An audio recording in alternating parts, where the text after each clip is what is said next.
Hello everyone and welcome to the modern guide of Shangri-La for the solo and co-op versions of these Easter eggs. All these steps are going to be the same regardless of how many players you do it on, but I will say the legitimate version of it, the main base game, requires you have 4 players, but there's a lot of ways to circumnavigate that.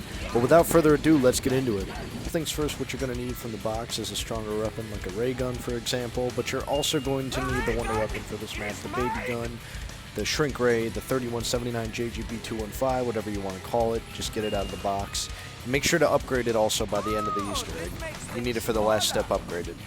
Also, you want to buy Spikemores, and then turn on the power for the first step.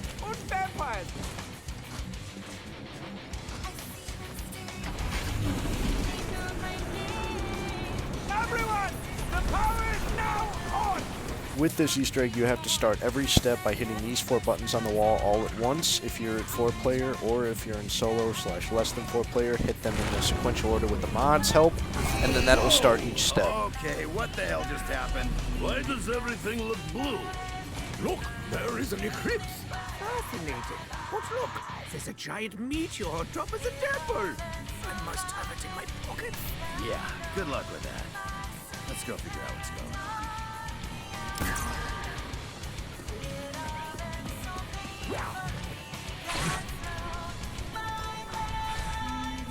So with the first step, you're going to have to come over here and hit this button, and it'll spawn a bunch of tiles on the floor with symbols. You have to match the symbols on this side of the map with the symbols on the other side of the map. So if you could see, the big T was in my view, and then on this side, if I find the big T on the ground over here, there's going to be 12 total symbols you have to match up, and each of the symbols will go underground when you match them up correctly. Be careful not to sit on the wrong symbol, or else it will restart the entire step, and you have to do it again. Down. Again, for step 2, hit these buttons again. We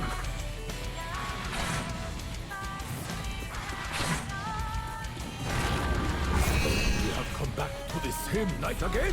Oh, I had to relive the same night over and over before. A time-traveling temple. Of course. So, what now? Same thing we always do. A bunch of seemingly random and convoluted things until we win. No? 2, you're going to have your 3 players stand on this grate under here to stop them from drowning, while 1 person goes down the water slide and hits a lever. Can you see any way to open these gates? Yeah. Find the button, pull the string, yada, yada. You'll see what I'm talking about on the side here. You just hold interact on this lever. I will show it now in slow motion. But once you interact with that, the crystal will start rising, and that's how you'll know the step is complete. And then you will enter back into daytime mode and out of eclipse mode.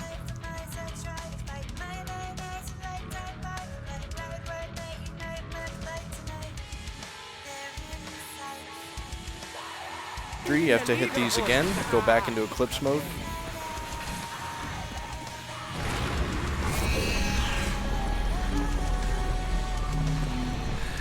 So, I hope... Holy shit, boss! Holy crap! Impressive. Sorry. I thought that would be hidden by giant space rock falling from sky. Nikolai, you're like a child. Let's get out of here and see what happens. It's going to be a meteor that will fall from the sky. You have to go over, shoot it with an explosive gun, or blow up a grenade on it, and then you have to shoot it with the 3179 JGB 215 in order to shrink it, knife it, and follow it down the waterfall.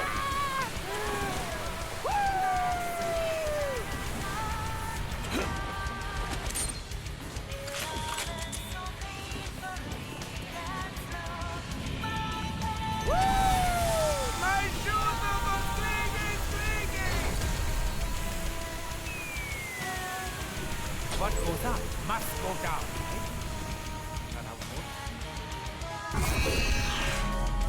Now with step 4, you're going to need an Napalm zombie spawn. You'll know when your character makes a quote, or you'll see him falling out of the ground in a huge flame.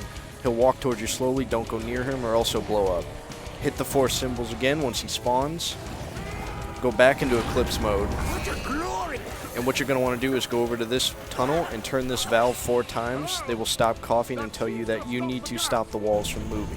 So this flammable gas is going to appear out of these pipes. 4 of these pipes. You're going to have to walk the napalm zombie by each of these pipes in order for them to ignite. This is going to take a little while, so just be careful. Don't go down. Don't get stuck in a corner. This side, you're going to have to just hug the wall. The napalm zombie will get it, trust me. And then the last 2 are in this little hallway by the one perk machine. Believe me, he'll get it walking up here as well.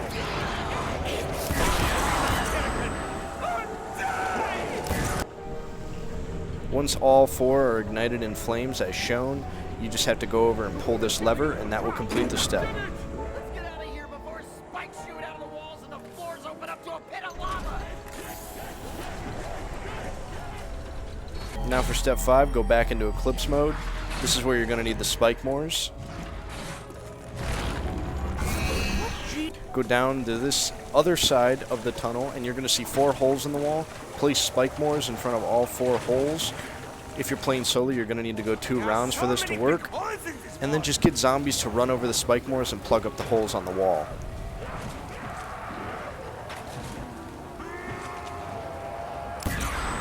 Great use of the napalm zombie is down this. If he starts running, just walk him down. He won't die in one hit. Once all 4 holes are plugged, walk over to the waterfall and hold F on the don't hold F for the geyser. That will complete the step.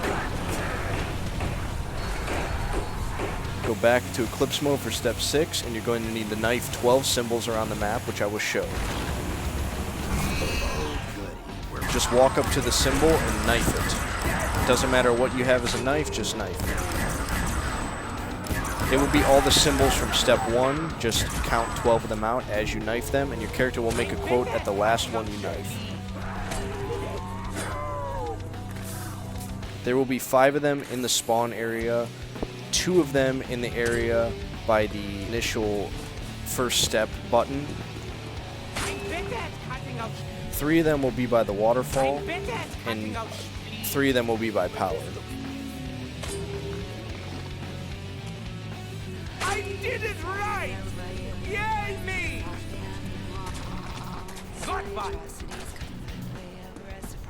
This is nice.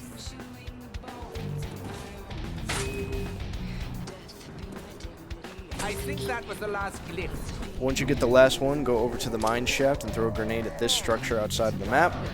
It'll explode and complete the step. Important, before you go to step 7, please activate this radio by the minecart once you're back in daytime mode. It will give you a code.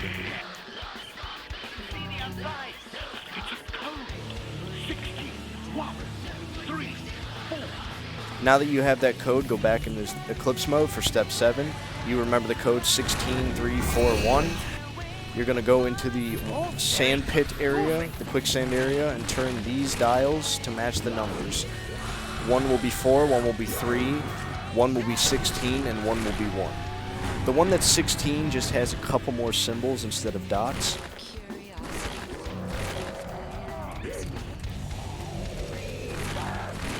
Like that.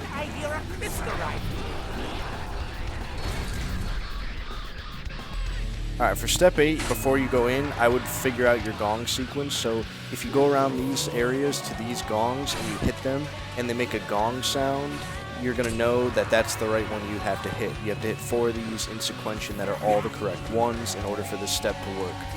If you hit one wrong, it will make a wrong sound and the crystals will glow red. So just find every one of them and keep testing until you find each one that makes a good sound. All of them are on screen in video, so you don't have to worry about looking for these locations. Just pause and go forward as you please. And once you get all 4 of your gongs, hit all 4 of them in sequential, and you'll know it's right when the crystals start glowing with the Treyarch logo and an angelic noise, which is, quite frankly, one of the best noises I've ever heard in zombies. Go back into Eclipse mode.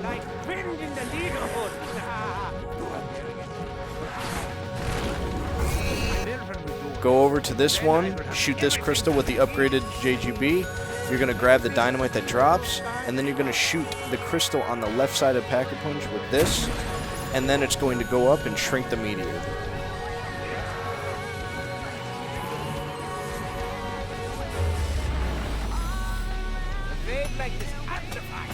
Go activate Pack-a-Punch.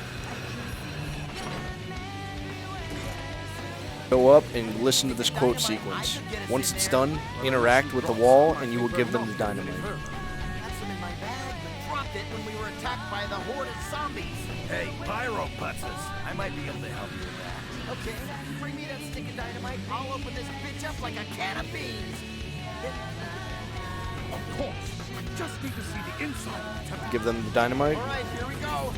Everybody They'll get tell you to back. get back, just go down to the bottom of Pack-a-Punch, run by Quick Revive at spawn, and the step will complete, and you can run straight back up and grab your reward, which is the focusing stone. You will get all perks, and the achievement Time Travel will tell. Fun fact about this step, when the Pack-a-Punch is done and the Waterfall shoots you back down, there will be a radio that flies down, and you can interact with this radio.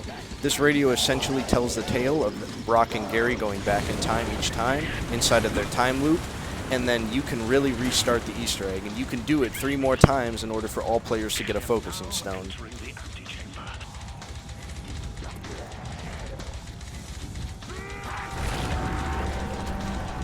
As you can see, I already have a focusing stone, but I'm restarting the egg. And then once you give them the dynamite again, and go through all the Easter egg steps, you will be able to pick up another focusing stone for another player. This process may be long and convoluted, but every player can get permanent perks in this game, so.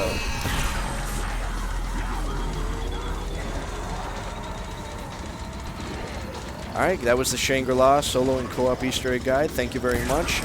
Have a great rest of your day, and please leave a like, comment, subscribe. Any constructive criticism is okay. I appreciate you all. Thank you very much. Have a great day.